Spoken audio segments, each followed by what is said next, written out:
예, 본문으로 예수님의 출생 비밀이라는 제목으로 함께 하나님의 말씀을 나누겠습니다.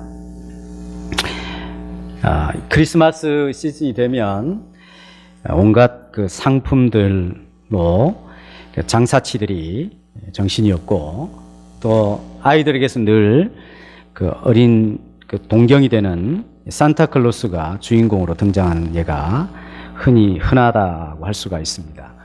이 교회력으로는 12월 달을 그 강림절이라 그러죠. 예수님께서 이 세상에 오셨다라고 하는 그런 절기로 지키게 됩니다. 마태복음, 마가복음, 누가복음, 요한복음, 이 복음서를 통해서 예수님의 탄생 기사는 두 곳에 등장합니다. 누가복음에는 어머니 마리아를 중심으로 예수님의 탄생 기사가 기록되어 있고요. 마태복음에는 오늘 읽었던 본문처럼 요셉을 중심으로, 아버지 요셉을 중심으로 한 예수님의 탄생 기사가 기록되어 있습니다. 이 요셉과 마리아는 약혼한 사이였습니다. 정혼한 사이다 그러죠.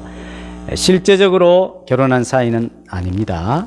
그러나 우리나라에서 지금 생각하는 그런 약혼보다는 훨씬 더 법적인 구속력이 강한 그런 의미입니다. 여자는 보통 12세에서 14세, 많아도 16세 정도의 약혼을 하게 되어 있습니다. 남자는 18세에서 20세 정도죠. 지금은 뭐 여자들도 한 30세, 빠르면 20대 말, 조금 뭐 보통이라 하면 30대 초반, 남자들은 30대 초반에서 중반 이렇게 결혼을 하게 되는데 상당히 빠른 나이에 이 당시에 약혼이 되었습니다. 그리고 약혼을 하게 되면 그 약혼 기간은 1년으로 한정되었습니다. 더 이상 넘기지 않게 되어 있죠.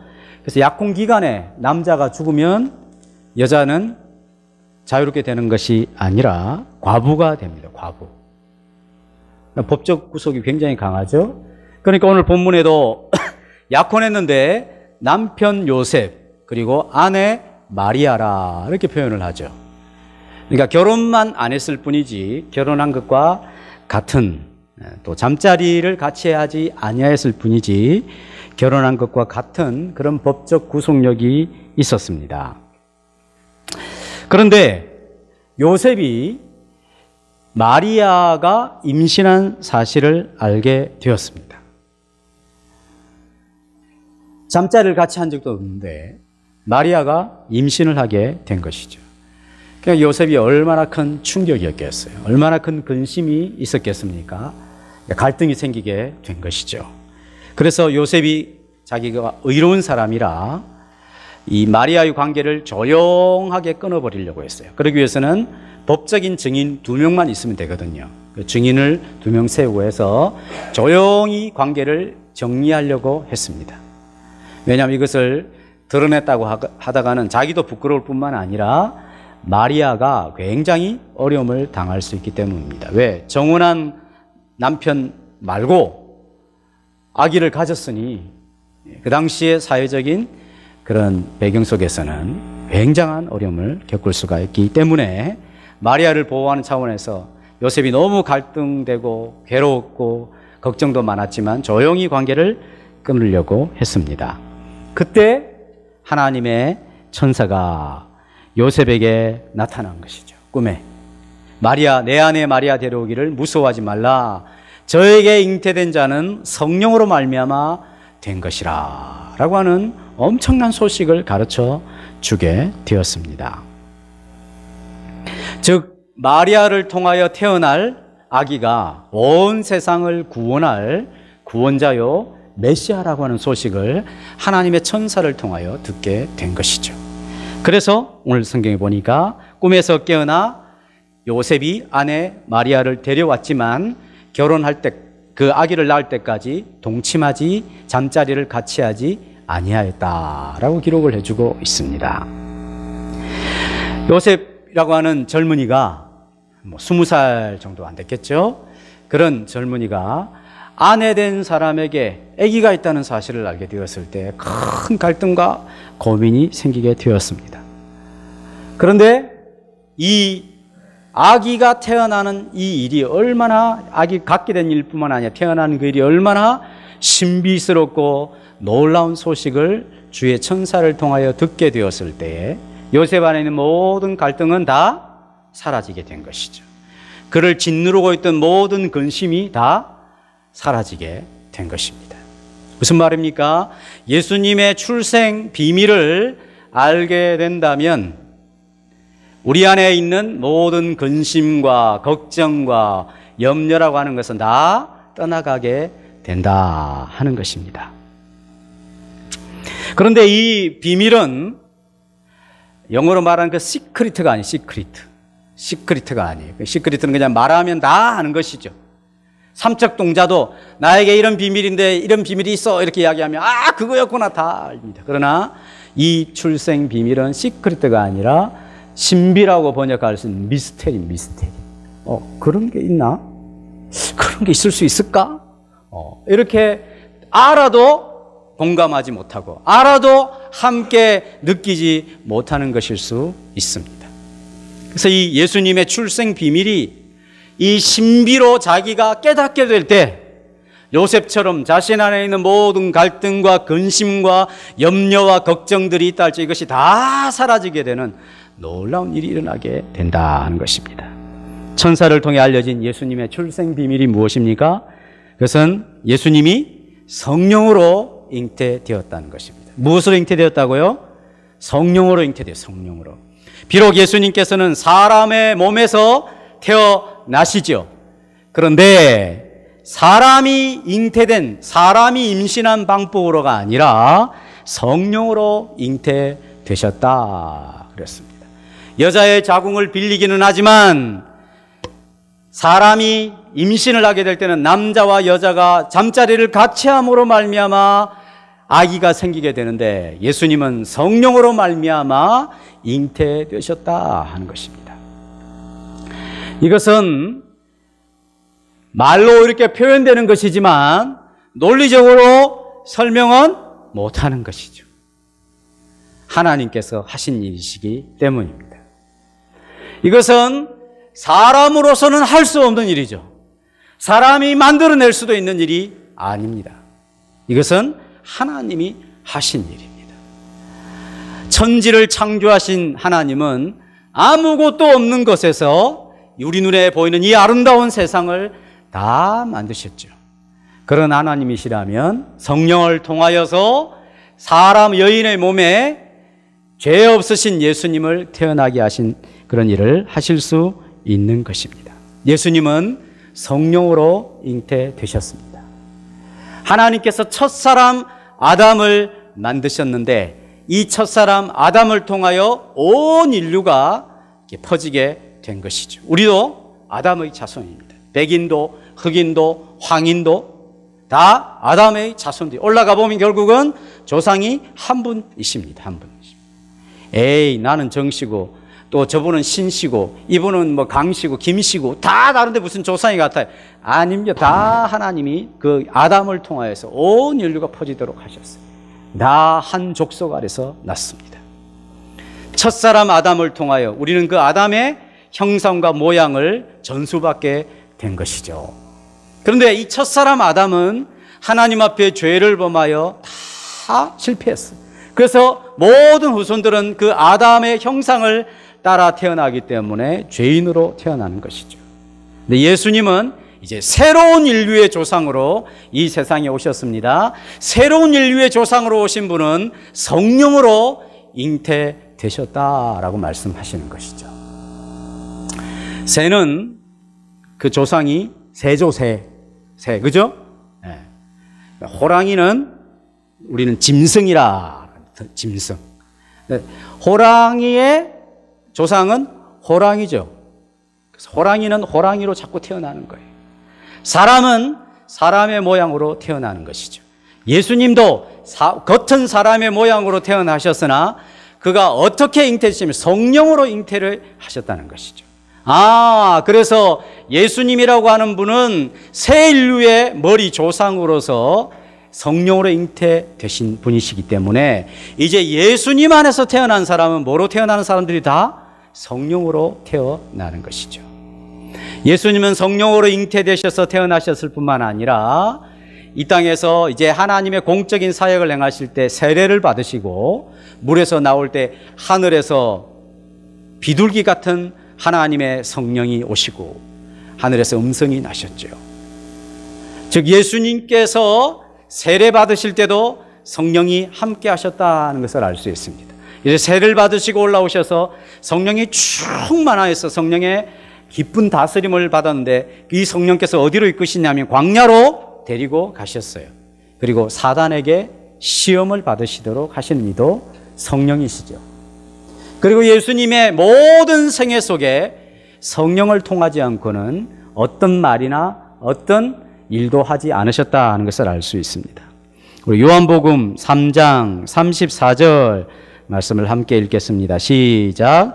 하나님이 보내신 이는 하나님의 말씀을 하나니 이는 하나님이 성령을 한량없이 주심이니라.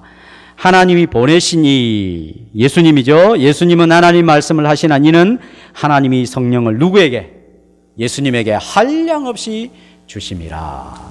즉 예수님은 성령으로 잉태되시고 세례 받으실 때도 시험을 받으실 때도 이 세상에서 모든 생애를 다 감당하실 때도 하나님의 성령이 늘 함께 하셨다는 것을 알 수 있습니다. 이러한 예수님의 생애는 예수 그분을 나의 주인으로 하나님으로 믿고 생활하는 우리들이 어떠한 삶을 살아야 되는가 하는 것을 가르쳐 주는 것이라 할 수가 있습니다. 우리는 어떻게 해서 하나님의 자녀가 되는가? 그것은 부모가 예수를 믿기 때문에 하나님의 자녀가 되는 게 아니죠. 교회 다니기 때문에 저절로 하나님의 자녀가 되는 것도 아닙니다. 성경의 가르침을 많이 받는다고 해서 하나님의 자녀가 되는 것이 아니죠. 기독교가 하는 일에 대하여 동의한다고 해서 하나님의 자녀가 되는 것이 아닙니다. 어떻게 해야 하나님의 자녀가 됩니까? 예수님처럼 성령으로 잉태가 돼야 돼요. 성령으로. 자, 요한복음 3장 5절을 같이 읽어보겠습니다. 시작. 예수께서 대답하시되 진실로 진실로 내게 이르노니 사람이 물과 성령으로 나지 아니하면 하나님의 나라에 들어갈 수 없느니라. 뭐로 태어나야 된다고요? 성령으로 태어나. 성령. 물 즉 성령으로 태어나. 성령으로 태어나야 하나님의 자녀가 되어 하나님의 나라를 들어갈 수 있다는 것이. 이거 누구에게 한 말이냐면 니고데모에게 말씀하신 것이에요. 예수님이. 니고데모는 나이가 많으신 분이었습니다. 이스라엘의 선생이었어요. 뭘 가르치는 선생이냐면 도덕이나 수학이나 영어나 과학이나 이런 것을 가르치는 분이 아니라 하나님의 율법을 가르치는 이스라엘의 선생님이었어요. 그냥 시시한 목사 정도가 아니었어요. 학자였어요. 학자. 신학교 교수님과 같은 그런 엄청나게 하나님의 말씀을 연구하고 막 성경을 달달달달 외우는 그런 사람이었어요. 한국말로 외운 게 아니라 히브리어로 원어로 외웠어요. 원어로. 그런 사람에게 뭐라고 하냐면 네가 성령으로 태어나지 아니하면 하나님의 나라에 들어갈 수 없다. 하나님의 자녀가 될 수 없다. 그렇게 말하는 거예요. 그러니까 아무리 성경을 많이 알고 성경을 달달달달 외우고 어렸을 때부터 이 모든 종교적인 분위기 속에서 매주 일주일마다 꼬박꼬박 출석해도 하나님의 자녀가 될 수 있는 게 아니란 말이에요. 어떻게 해야 태어나는가? 어떻게 해야 영적으로 태어나는가? 성령을 통하여 태어나게 된다. 성령을 통하여. 예수님이 성령으로 잉태된 것처럼 이제 새 인류의 조상이신 예수님이 성령으로 잉태되신 것처럼 우리도 성령으로 잉태되고 성령으로 태어나야 한다 하는 것입니다. 이 말이 무슨 말입니까 도대체? 성령으로 태어나야 된다. 그것은 성경을 읽을 때에 예수님의 이야기를 들을 때에 하나님의 사랑을 들을 때에 그것이 저거는 나를 위한 이야기구나. 저 예수님이 십자가 지신 것은 나를 위한 것이었구나. 예수님이 죽음에서 다시 살아나신 일이 믿어지는구나. 그 예수님이 죽음 가운데 살아나신 일이 나의 의로움을 위한 것이었구나. 하나님이 나를 향한 사랑을 예수님을 통하여 베풀어 주셨구나 하는 것을 깨닫게 하시는 은혜. 그것이 바로 성령을 통하여 잉태되고 태어나는 것이라 할 수가 있습니다. 만일 이러한 사실을 자기가 깨닫지 못한다면 아무리 많이 배우고 아무리 교회를 출석해도 아직 성령의 사람, 하나님의 사람이 아니다 하는 것을 알 수 있습니다. 그죠? 뿐만 아니라 예수님께서 일생 동안 하나님의 성령을 한량없이 부어주셔서 그 사역을 성공적으로 할 수 있었다고 한다면 우리 또한 성령의 도우심이 없으면 하나님의 백성답게 살 수가 없는 것이죠. 우리 에스겔서 36장 26절 27절 같이 읽어보겠습니다. 시작. 또 새 영을 너희 속에 두고 새 마음을 너희에게 주되 너희 육신에게 굳은 마음을 제거하고 부드러운 마음을 줄 것이며 또 내 영을 너희 속에 두어 너희로 내 율례를 행하게 하리니 너희가 내 규례를 지켜 행할지라. 내 율례를 행하게 하고 내 규례를 지켜 행할지라. 즉 하나님의 백성답게 살아가는 일에 있어서는 하나님께서 우리 마음에 새 영, 성령을 마음속에 두셔서 새 마음을 주셔야 가능하다.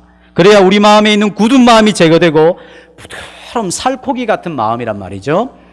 굳은 마음, 딱딱한 마음입니다. 사람이 어떤 이야기를 하면 듣는 사람이 그렇군요. 이렇게 잘 받아들일 때에 그것이 자신에게 유익이 되고 또 말을 전달하는 사람도 기분이 나죠. 그런데 이야기를 하는데 당신이야 잘하시오. 내가 그딴 게 어디 있어요. 이런 식으로 반응을 하게 된다면 아무리 좋은 말을 해도 그 사람에게 유익이 없겠고 말을 전달하는 사람도 얼마나 마음이 불편하겠어요. 그죠? 마찬가지입니다. 하나님의 좋은 말씀이라 할지라도 마음에 굳은 마음, 딱딱한 마음이 있으면 이게 도대체 받아들일 수도 없고 지킬 수도 없는 것이죠. 그래서 하나님의 성령을 우리에게 보내셔서 우리의 마음에 굳은 마음을 제거하고 살코기같이 부드러운 마음을 주셔서 하나님의 말씀을 잘 듣고 순종할 수 있도록 하게 하시는 것이죠. 그 일을 누가 하시냐면 성령이 하시는 것입니다. 성령. 예수님 오시기 전과 예수님 오신 이후의 세대의 확연한 차이점은 예수님에게 오신 그 성령처럼 예수를 믿는 사람들이 구약시대와는 전혀 다르게 살아갈 수 있는 유일한 길은 성령이 우리 안에 오셔서 우리 안에 부드러운 마음을 주시고 하나님의 말씀을 생각나게 하시고 깨닫게 하시고 지킬 수 있도록 도와주시는 그 성령의 도우심이 있을 때에 우리는 하나님의 백성으로 살아갈 수가 있는 것입니다. 그래서 예수님이 이렇게 약속을 하셨습니다. 누가복음 11장 13절을 같이 읽겠습니다. 시작. 너희가 악할지라도 좋은 것을 자식에게 줄 알거든 하물며 너희 하늘 아버지께서 구하는 자에게 성령을 주시지 않겠느냐 하시니라. 이 땅에 악한 아버지라도 자식이 구할 때 좋은 것으로 주려고 한다면 하늘 아버지께서는 구하는 자에게 성령을 주시지 않겠느냐. 어떻게 했단 말이에요? 성령을 반드시 주신다. 구할 때에 주실까 안 주실까? 내 상태가 이런데 이렇게 생각할 것이 아니라 내가 하나님의 뜻을 따르고 주님의 이름을 높이고 주의 백성답게 살고자 합니다. 성령으로 충만하게 하십시오. 하여 주시옵소서 하면 반드시 내게 주실 것을 믿고 기도하고 기도하고 난 데는 믿은 대로 살아가면 되는 것이죠. 그게 진짜 믿음이죠. 하나님은 우리에게 성령을 주시는 분이십니다.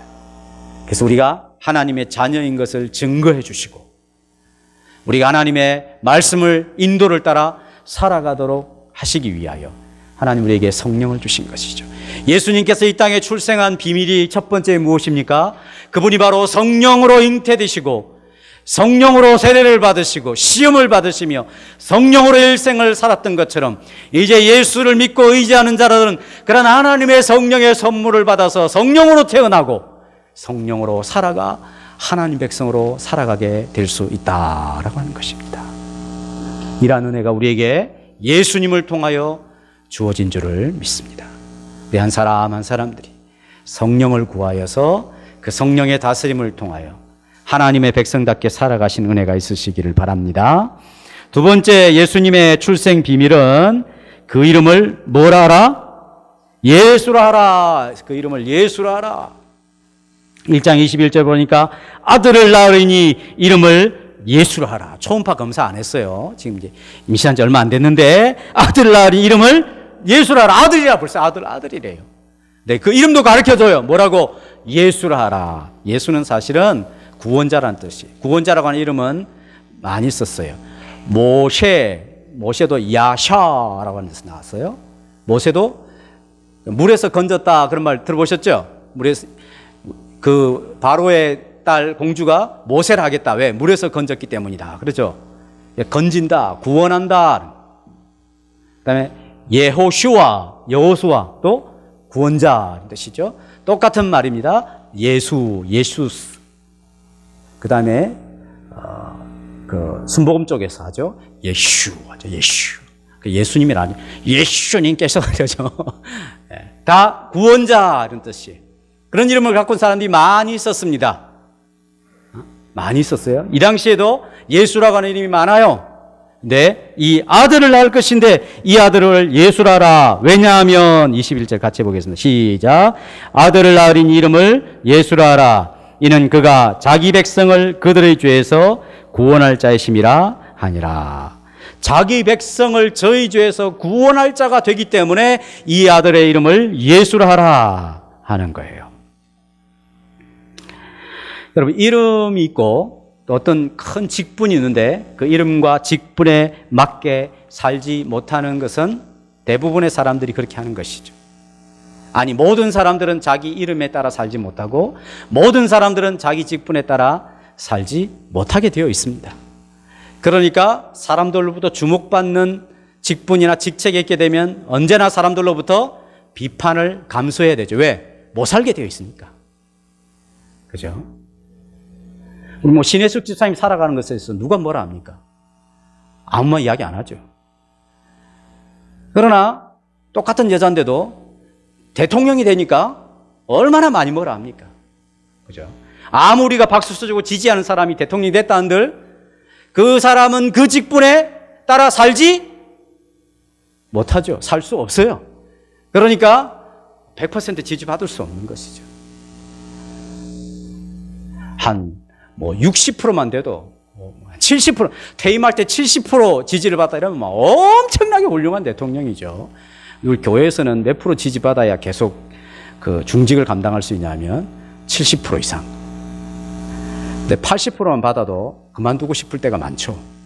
100% 거의 막 98% 이렇게 지지를 받아야 교회 목회 사역을 계속할 수 있을 것 같습니다. 왜? 훨씬 더 거룩함을 요구하기 때문에. 어떤 사람의 이름, 여러분들 이름들이죠. 이름이 있을 때 그 이름을 옛날엔 개똥이다, 바우다, 똥개다, 이런 아주 별칭 비슷하게 또 그 이름 그렇게 무슨 자자 다 들어갔죠. 그랬는데, 근데 그 이름의 뜻이 다 있잖아요. 그 이름의 뜻에 자기의 삶과 딱 적합하게 살아가는 사람은 없습니다. 이 당시에 예수라고 하는 이름은 많았어요. 구원자라고 하는 이름은 많았지만 구원자처럼 살아가는 사람은 아무도 없죠. 근데 이 출생의 비밀을 가르쳐 주는 것입니다. 천사가 요셉에게 아들을 낳을 것이다. 초음파 검사 안 해도 된다. 틀림없이 아들이다. 그 아들의 이름을 반드시 예수라 해라. 왜? 이는 그가 자기 백성을 저희 죄에서 반드시 구원할 것이기 때문이다. 구원하지 못할 백성이 있을 수가 없고 용서받지 못할 죄가 있을 수가 없다. 이 아들 예수를 통하여 무슨 죄든지 용서받을 것이며 어떤 죄인이든지 다 용서를 받게 될 것이라. 이것이 출생 비밀이다. 요셉이 가르쳐 준 것입니다. 인류를 죄에서 구원할 충분한 자격이 있기 위해서는 반드시 사람이어야 하고 반드시 하나님이셔야 합니다. 사람인 동시에 하나님이셔야만 인류의 죄를 용서해 줄 수 있는 것입니다. 그렇죠. 내 죄를 어떻게 용서받겠습니까? 막 비누로 빡빡 씻고 그러면 용서받을 수 있습니까? 아니면 전 재산 다 판다고 용서받을 수 있습니까? 용서받을 수 없는 것이죠. 왜? 죄의 값은 죽음이기 때문에. 하나님 앞에 어떤 죄든지 범하였으면 반드시 그게 죽음으로 그 값을 지불해야 되는 거예요. 내 생명 하나밖에 없어. 내가 이렇게 지불한다고 해서 안 되는 거거든. 그럼 사람이라고 한들 죄인인 자신이 어떻게 자기 죄를 어떻게 처리할 수 있습니까? 사형수가 자기 사형받는 것을 처리할 수가 없는 거죠. 외부에서 도움이 있어야 돼요.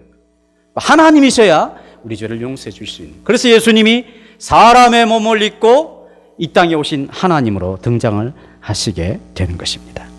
히브리서 4장 15절 16절을 같이 읽어보겠습니다. 시작. 우리에게 있는 대제사장은 우리의 연약함을 동정하지 못하실 리가 아니요 모든 일에 우리와 똑같이 시험을 받으신 이로되 죄는 없으시니라. 그러므로 우리는 긍휼하심을 받고 때를 따라 돕는 은혜를 얻기 위하여 은혜의 보좌 앞에 담대히 나아갈 것이니라. 우리와 똑같이 시험을 받으신 완전한 인간이시다. 그러나 그에게는 죄가 없으시다. 우리의 입장을 충분하게 대변해 줄 완전한 인간이 되실 뿐만 아니라 하나님을 충분히 만족시키시는 죄 없으신 대제사장이 되심으로 하나님과 인간 사이에 완전한 중보자가 되어 우리를 하나님 앞으로 인도하실 수가 있고 우리를 하나님께서 용납해 주시는 그런 도구로서 예수님이 쓰임 받으셨다는 것을 말씀해 주고 있습니다. 그 아들의 이름을 예수라 하라. 이는 왜냐하면 자기 백성을 저희 죄에서 반드시 구원하실 분이시기 때문이다 하는 거죠. 그래서 온 인류가 죄 아래 있기 때문에 온 인류의 소망, 유일한 소망이 어디에 있는가? 바로 이 아들 어린 예수에게 모든 소망이 있음을 요셉에게 가르쳐 주는 것이죠. 그럴 때 요셉이 자기 안에 있는 모든 근심과 걱정이 다 물러가게 되는 것입니다.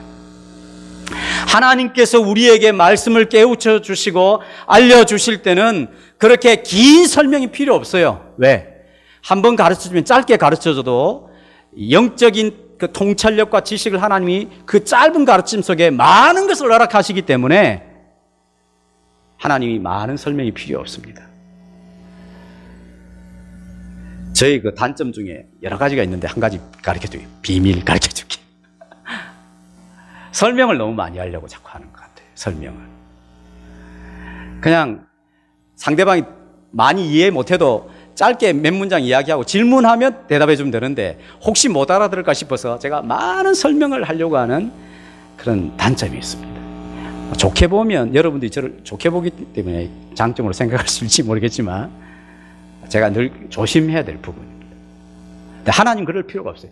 짧게 이야기해도 하나님이 전달하시려고 할 때 그 듣는 사람이 짧게 이야기해도 많은 것을 깨닫도록 해버리십니다. 내가 한 5년 동안 욥과 같이 상당 기간 고생을 하죠. 물론 하나님이 좀 길게 말씀하시지만 읽는데 읽는데 한 10분 걸리겠어요. 우리가 하나님 말씀하신 거 38장부터 42장까지 15분 20분이면 충분하죠. 쫙 이야기하니까 그동안에 오랫동안 고난을 겪고 막 엄청나게 짓눌려 있던 욥이 뭐라고 합니까? 몇 마디 안 되죠. 주여, 내가 알지 못한 것을 너무 많이 씹어먹었습니다. 많이 이야기했습니다. 내가 이제 죄 가운데서 회개합니다. 내가 전에는 귀로만 하나님을 들었는데 이제 내가 눈으로 주님을 보는 것입니다. 끝! 그걸로 끝이 충분하게 위로가 돼요. 충분히. 우리가 아무리 많은 고난을 겪어도 하나님이 내 귀에, 내 마음에 아들아, 딸아, 내가 너의 고난을 겪고 있는 것을 안다. 이래버리면 그냥 마음의 모든 짐들이 싹 사라지고 아시는군요 하면서 이제 그걸로 다 해결 끝. 그걸로 끝이에요. 요셉이 이 갈등하면서 얼마나 이 어린 사람이 고민을 하고 갈등을 했겠습니까? 주님이 말씀하시 아들을 낳을 것이다. 그리고 이 아들이 너희들이 그토록 기다려왔던 메시아요 자기 백성을 저희 죄에서 구원할 자다. 가르쳐줬을 때 이것이었군요. 완전히 깨닫고 모든 걱정과 근심이 다 사라지게 되는 것이죠. 예수님이 하시는 일은 죄에서 구원하십니다. 죄에서. 이 로마의 압정하에서 구원하시는 것이 아닙니다. 세상 세력이 여전히 있는데 그 세상 세력에서 건지시는 것이 아니고 막 지상 왕국을 건설하기 위하여 거기서 건지시는 것이 아니라 죄로부터 죄가 죄와 그 죄가 미치는 영향력이 있죠. 죄가 미치는 나쁜 결과물들이 있습니다. 그런 모든 것들로부터 건지시는 분이십니다.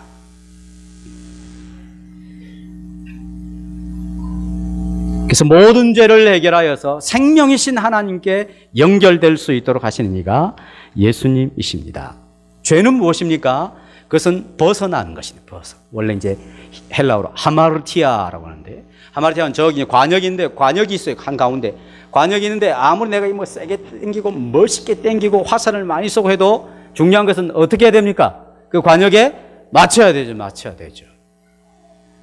어떤 사람이 여행을 하다가 허름한 그 헛간이 이렇게 있고, 이게 집이 있는데, 헛간에 가보니까 세상에 이렇게 표적판이 이렇게 있는데, 그 표적판 한가운데 모든 총알들이 다 이렇게 한 곳에 있는 거예요.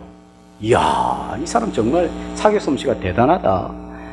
그래서 이제 그 주인에게 물었어요. 어떻게 이렇게 총을 잘 쏠 수 있습니까? 아, 그거 간단하죠. 한 곳에 막 쌓아놓고 거기 관역을 그리면 된다고. 그 이야기 하는 거 아닙니다. 우리는 아무 때나 쏘아놓고 거기 가서 이거 하나님 뜻이죠 이렇게 하는 것이 아니라 하나님의 정해진 뜻이 있어요. 하나님을 하나님으로 인정하고 하나님 그분의 말씀이 절대적인 줄을 알아서 살아가야 되는 그 한 길이 있는 것이죠. 근데 사람들이 막 멋있게 땡기고 막 많이 땡겼지만 다 벗어나게, 그런 것을 다 하마르티아, 관역에서 벗어났다. 그것이 바로 죄라는 거죠. 그러면 예수님이 우리를 죄에서 건진다라고 하는 것은 무엇입니까? 관역을 맞춘다는 거예요. 관역을 맞춘다는 것은 무엇입니까? 결국 하나님께 집중한다는 것이죠. 하나님께 순종하는 백성이 된다는 것입니다. 예수를 믿는다고 하는 것은 무엇입니까? 죄에서 건짐을 받아서 하나님께 불순종하던 죄를 지었던 우리들이 이제 하나님께 순종하는 백성이 된다는 것이죠. 그래서 예수를 믿는다는 것과 예수님께 순종한다는 것은 동전의 양면입니다. 똑같은 말입니다. 믿어 순종하게 하는 것이 믿어 순종하게. 그래서 우리는 믿음이라고 하는 것은 머릿속에만 믿습니다, 마음속으로 믿습니다, 책상에서 믿습니다 이런 게 아니라 늘 순종하는 행동과 연관이 있습니다.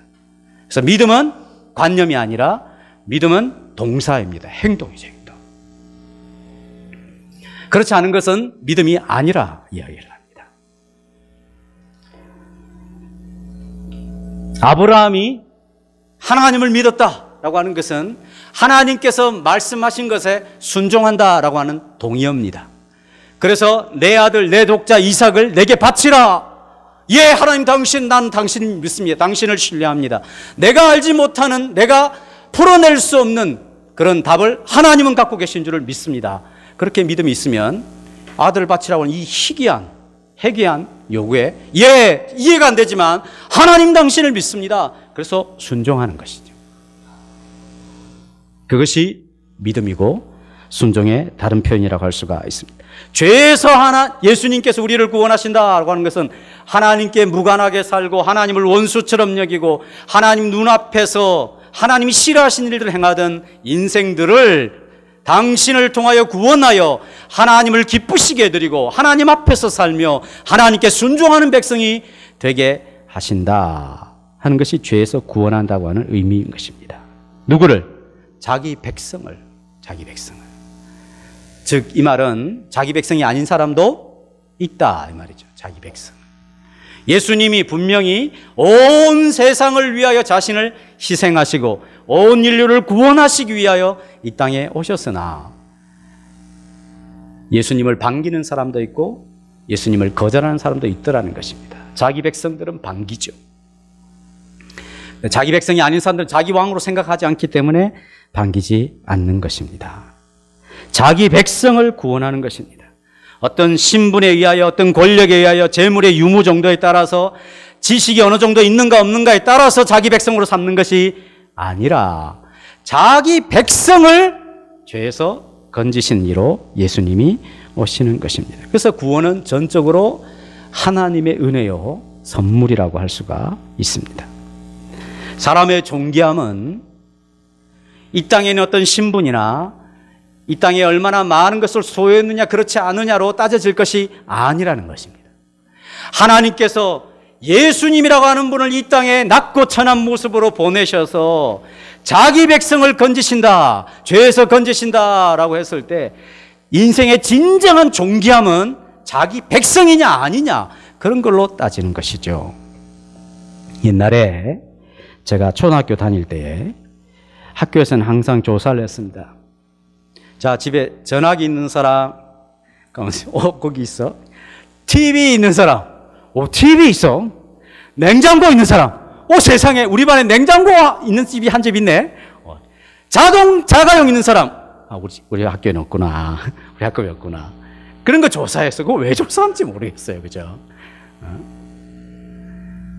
그런 걸로 세상은 우리가 얼마나 귀한가 그렇지 않는가를 자꾸 따지려고 하죠.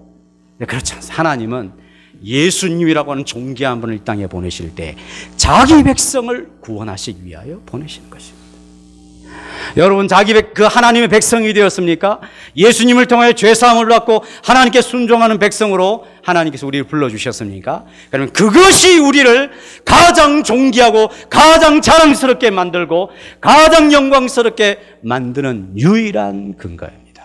나머지는 많이 주어질수록 부담스러운 것입니다. 왜? 그걸로 섬기라고 하는 것이니까. 하나님을 위하여 봉사하라고 주신 것이니까. 그렇지 않으면 많이 받은 자는 하나님 앞에 많은 것을 계산을 해야 되죠. 우리에게 있어서 가장 중요한 것은 내가 하나님의 자녀가 되었다, 예수님을 통해 내가 죄사함을 받았다, 이런 사실이라 하는 것입니다. 그래서 교회 내에서 우리가 엉뚱한 자랑과 엉뚱한 경쟁의식을 다 버려야 하는 것입니다. 예수님 외에 변화되고 예수님을 통하여서 내가 새 사람 되고 그리스도 때문에 내가 비천해지고 그 예수 때문에 내가 고통을 당하고 이런 것은 얼마든지 이야기해도 괜찮습니다. 그러나 그 외의 것들로 자랑하고 견주고 경쟁하는 것은 다 헛된 영광을 자랑하여 서로 투기하고 서로 질투하게 만드는 요소가 되는 것이죠.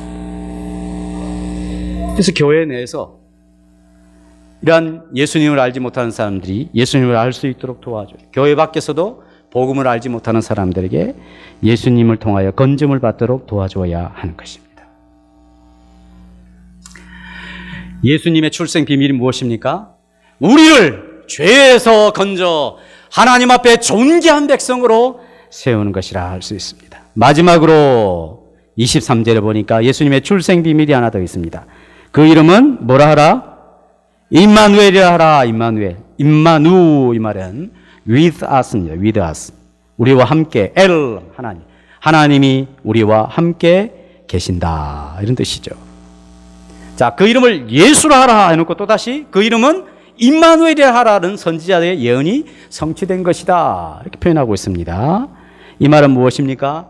예수님을 통하여 우리를 구원한다 하심은 단순히 죄에 대한 회개뿐만 아니라 예수 그리스도를 왕으로 모셔드리고 그분의 다스림을 받으며 함께 더불어 살아가는 것이 구원이다 하는 것이죠. 구원이다. 구원이라고 하는 궁극적인 목적은 우리를 죄 가운데서 건져서 왕이신 그분이 자기 백성을 구원하시니까 그분은 왕으로 오신 거죠. 왕으로 맞아들여서 그분과 함께 사는 것입니다. 하나님 우리와 함께 하시도록 하시기 위하여 우리를 구원하시는 것이죠. 죄가 있으면 그 죄를 깨끗하게 해서 거룩하게 만들어서 거룩하신 하나님이 자기 백성 가운데 함께 살기 위하여 죄를 없이 하시는 것이죠. 전제 조건이.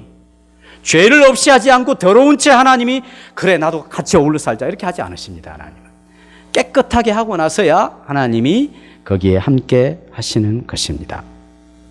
그래서 그런 구원을 받은 사람은 죄를 혐오하고 하나님과 동거하고 동행하는 삶을 사는 것이죠. 이것이 구원의 의미라고 할 수 있습니다. 우리 여태까지 구원의 의미를 늘 어떤 식으로 생각했냐면 죄에서 건진받아 구원을 받았다라고만 자꾸 생각을 하는 거예요. 성경은 그렇게 이야기하는 것이 아니라 창세기부터 요한계시록까지 구원이란 무엇인가? 죄에서 건짐을 받아 깨끗하게 되어서 하나님이 우리와 함께 하심으로 나는 그 하나님과 함께 살아가는 것이 구원이다. 그래서 좀 더 적극적인 말로 구원은 하나님과 친밀하게 사는 것입니다. 하나님과 교제하는 생활이 구원이라고 할 수가 있습니다. 이것을 우리가 많이 생각하고 많이 내 삶 속에 내 삶을 돌아보며 적용해 봐야 합니다. 내가 지금 하나님과 함께하고 있는가? 하나님 나와 늘 함께 하시겠다고 했으니까 나는 늘 하나님과 함께하고 있는가? 그래야 그리스도인들이 정직하죠. 그래야 그리스도인들이 거짓말을 하지 않죠. 다른 사람을 고통스럽게 하지 않죠. 하나님이 늘 나와 함께 하시고 나도 그분과 늘 함께하는 삶이니까 어떻게 거짓말을 할 수 있겠습니까? 어떻게 자기 배를 채우기 위하여 남을 고통스럽게 할 수 있겠습니까? 그건 구원받은 삶이 아니죠. 하나님은 우리와 함께 하시기를 원하십니다. 그것이 구원의 그래서 예수님이 이 땅에 오신 이유가 그 이름을 예수라 하라, 그 이름을 임마누엘이라, 죄에서 건져 하나님이 우리와 함께 하시기 위하여 예수님이 이 땅에 오셨다 하는 것입니다. 성탄의 의미는 우리와 함께 하시는 하나님을 나도 그 친밀한 교제 속에 함께 참여하고 하나님과 함께하는 삶을 사는 그것이 성탄의 진정한 의미라고 할 수가 있습니다. 다시 떠난 탕자 이야기가 있습니다. 탕자 이야기는 아시죠? 탕자가 둘째 아들이 아버지로부터 유산을 미리 받아서 멀리 갔어요. 아버지 낯을 피할 수 있는. 근데 허랑방탕하여서 엄청난 재산들을 다 소비하고 몸에 병도 들고 너무 비참하게 지내다가 차라리 아버지 집에 종로로 타는 것이 지금보다 낫겠다 싶어서 완전히 그냥 냄새 나는 옷을 가지고 아버지를 찾아갔는데 아버지가 멀찍이서 둘째 아들인 줄 알고 와서 막 어금맞고 막 반겨 맞으면서 몸을 씻고 송아지를 잡고 가락지를 끼우고 신발을 시키며 자유인이 되게 하고 아들의 권위를 복권시켜 줬어요. 며칠을 지나게 되었습니다. 참 너무 그 아버지 사랑이 컸어요. 근데 다시 이 탕자가 집을 나갔어요. 왜냐하면 이번에는 아버지를 위해서 집을 떠났습니다. 이 정말 자기가 너무 미안하고 그러니까 아버지께 돈을 벌어서 귀한 선물도 해드리고 잘해주고 싶어서 떠났습니다. 아버지는 그럴 필요 없다, 나와 함께 있자 했는데 굳이 아버지를 위해서 떠났어요. 그래서 먼 곳에 5년 동안 열심히 죽자 사자 일을 했습니다. 아버지께도 가고 싶고 아버지 늘 그리우시면 꼭 참고 내가 아버지를 위해서 더 일을 해야지. 드디어 이제 자기가 생각한 5년 동안 이제 성공했다 싶어서 집에 돌아왔는데 세상에 아버지가 한 달 전에 중병으로 돌아가시게 된 거예요. 유서에 이런 글을 남겼습니다. 사랑하는 아들아, 나에게는 아무것도 필요 없단다. 정말로 내가 필요한 것은 너와 함께 있는 것이었단다. 네가 정말 보고 싶구나. 이런 뉴스였대요. 하나님이 우리에게 원하시는 것은 하나님이 우리와 함께 하시기를 원하십니다. 이 당시에 사람들이 하나님 우리와 함께 해주세요 이렇게 요청하지 않았어요. 하나님이 우리와 함께 하시고 싶으셔서 때가 되어 예수님을 이 땅에 보내시고 우리 죄를 정결하게 하셔서 자기 백성과 함께 하시기 위하여 예수님을 이 땅에 보내주신 것입니다. 신앙생활은 교회 다니는 생활이 아니에요. 신앙생활은 성경 읽는 것이 신앙생활이 아닙니다. 기도하는 것이 신앙생활이 아닙니다. 물론 기도도 해야 되고 교회도 나와야 되고 그래야 되죠. 이후부터 또 그러면 교회도 나오지 말고 기도도 하지 말고 그렇게 하라는 것이 아니라 왜 하는 왜? 그래서 하나님이 우리와 함께 하시고 싶어서 예수님을 희생하여 주셨기 때문에 그러한 하나님과 함께하는 삶을 위하여 성경을 통하여 하나님 어떤 분이신지, 기도를 통하여 하나님과 교제하고 예배를 통하여 날 구원하시는 하나님을 노래하며 내 삶을 통하여 여기에 함께 하시는 하나님이 정말로 함께 하신 것을 내 말과 언행을 통하여 입증하고 그렇게 하나님과 함께하는 복된 생활을 사는 것이 신앙생활인 것이죠. 우리 계시록 21장 3절과 7절을 같이 읽겠습니다. 시작. 내가 들으니 보좌에서 큰 음성이 나서 이르되 보라 하나님의 장막이 사람들과 함께 있음에 하나님이 그들과 함께 계시리니 그들은 하나님의 백성이 되고 하나님은 친히 그들과 함께 계셔서 이기는 자는 이것들을 상속으로 받으리라. 나는 그의 하나님이 되고 그는 내 아들이 되리라. 예, 그들은 하나님의 백성이 되고 하나님은 친히 그들과 함께 계신다. 나는 그의 하나님이 되고 그는 내 아들이 되리라. 이 하나님의 말씀이 다 끝나가는, 창세기부터 요한계시록까지는 큰 주제가 있는데, 그것은 바로 내가 그들의 하나님이 되고 그들은 내 백성이 되리라. 나는 그들의 하나님이 되고 그들은 내 아들이 되리라 하는 것입니다. 그리고 함께 하시는 것이죠. 그래서 창세기 1장부터 요한계시록 22장의 큰 주제라고 할 수가 있습니다. 이제 이 요한계시록에서는 진짜 한 공간 안에서 하나님과 그의 백성들과 그의 자녀들이 함께 있는 것이죠.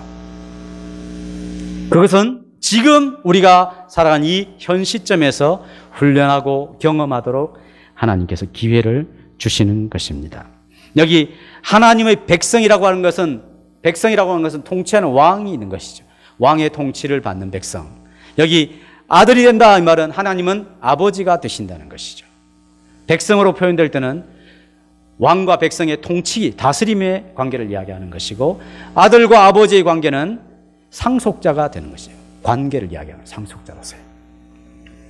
하나님께서 그런 은혜를 주시겠다. 그래서 예수님을 이 땅에 보내어 주신 것입니다. 예수님의 출생 비밀, 예수님께서 이 땅에 오셨습니다. 왜 오셨습니까? 바로 우리에게 성령으로 말미암아 하나님의 사람이 되어 하나님의 사람으로 평생 살아갈 수 있는 길을 열어놓으시기 위하여 오신 것이죠. 왜 예수님이 이 땅에 오셨습니까? 우리를 죄 가운데서 건지시고 하나님께 순종하는 백성이 되게 하심으로 하나님이 우리와 함께 하신 은혜를 충분하게 경험하고 그 하나님과 친밀한 교통을 나누기 위하여 예수님을 이 땅에 보내어 주신 것입니다. 이러한 비밀을 정말 깨닫고 알게 된다고 하는 것은 얼마나 놀라운 일인지 모릅니다. 귀한 성탄절에 이러한 은혜를 많이 깨달아서 주님께서 이 땅에 태어나신 그 신비를 많이 경험해가는 하나님의 사람들이 될 수 있기를 축복합니다. 기도하시겠습니다.